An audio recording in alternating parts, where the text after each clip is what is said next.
গত ২৭ সেপ্টেম্বর জাতীয় বিশ্ববিদ্যালয়ের ২০১৪ সালের চতুর্থ বর্ষের ফলাফল প্রকাশ করা হয়, যেখানে ৩১৮টি কলেজের ১,২৩,২৫৫ জন নিয়মিত পরীক্ষার্থীর মধ্যে উত্তীর্ণ হন ৯৯,৫৭০ জন।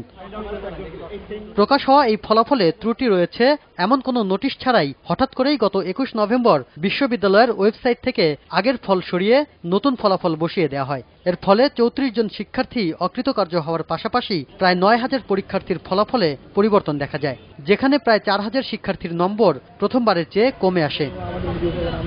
বিশ্ববিদ্যালয় কর্তৃপক্ষের এমন সিদ্ধান্তের প্রতিবাদ ও পূর্বের ফলাফল বহালের দাবিতে মানববন্ধন করে ক্ষোভ প্রকাশ করেছেন ঢাকার বেশ কয়েকটি কলেজের শিক্ষার্থীরা।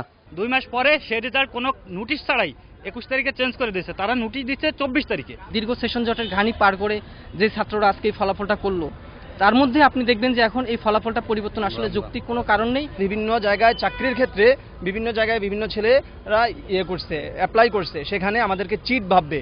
জাতীয় বিশ্ববিদ্যালয় এমন ভুল স্বীকার করে বলছে, ফলাফল প্রস্তুতের সময় প্রযুক্তিগত ত্রুটির কারণে এমন সমস্যার সম্মুখীন হতে হয়েছে। এই যে ঘটনা হলো তার জন্য আমরা দুঃখ প্রকাশ করেছি।